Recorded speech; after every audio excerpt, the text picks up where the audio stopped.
గొప్పడివి బుద్ధిమంతుడు అని నమ్మి నీకు ఉద్యోగం ఇస్తే నా కూతురికి ఎసరు పెడతావా? మీ అమ్మాయి కూడా నన్ను ప్రేమించిందండి. అది ప్రేమిస్తే నువ్వు కూడా ప్రేమించేస్తావా? ఆల్రెడీ దానికి హస్బెండ్ ని కన్ఫర్మ్ చేశాను. మీ అమ్మాయికి అతను నచ్చున్నాడు, అందుకని నన్ను ఫిక్స్ చేసుకుని ఉంటుంది. ఏ వ్యధ వేషాలు ఇస్తున్నావా? లేదు సార్, ఆ వేషాలు మనకి చాలా రోజులైంది. ఇప్పుడు అన్ని హీరో వేషాలు వేస్తున్నాను. గురుగారు మీరు వేసేస్తారా, మమ్మల్ని వేసేయమంటారా? గాంధీ గారు ఎవరి పని ఆనే చేసుకోమన్నాడు మ్యాన్. నేనే వేసేస్తా.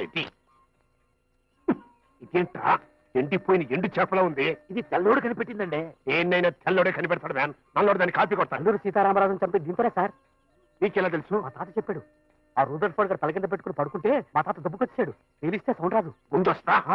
చూసుకుపోద్దండి. ఇదేంట్రా ఇలా కేలమవుతుంది? లోపల గుళ్ళున్నాయి కదండి, మీరు పేల్చండి. నేను ఇప్పుడే ఉద్యోగం నుంచి పీకేస్తున్నాను, పో బయటికి. నేను పోతే మీరే చాలా బాధపడిపోతారు.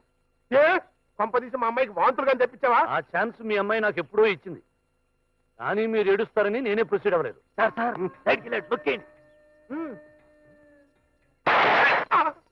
ఇదేంట్రా ముందుకు పేలిస్తే వెనకాల పేలింది? ఇది రివర్స్ రివాల్వర్ అయి ఉంటుంది, తిప్పి కాల్చండి.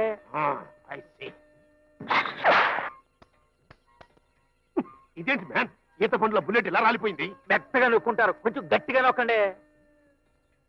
నేను ఇప్పుడు వెళ్ళిపోయాను అనుకోండి, మీ అమ్మాయి లెటర్ రాస్తుంది.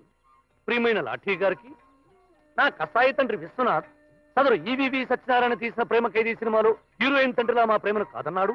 కాబట్టి ఈ తండ్రి కూతురుగా ఉండడం కంటే ఆ ఇంద్రుడు గెస్ట్ గా ఉండడం మంచిదని చచ్చిపోతున్నాను.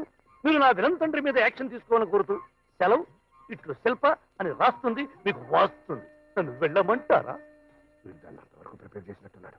ఏదో రకంగా వీడు అడ్డు తొలగించుకుని మా అల్లుడితో దాన్ని పెళ్లి జరిపించాలి. అయితే ఓ పంచే, నువ్వు నా కూతుర్ని పెళ్లి చేసుకోవాలనుకుంటే 5 లక్షలు సంపాదించి తీసుకురా, అప్పుడు చూద్దాం. గురుగారు గురుగారు మీ అన్నగారు వెళ్ళిపోతున్నారు, ఇది పేరు చూడలేదు మ్యామ్. అడ్డపడి ఉంటుంది చూడండి.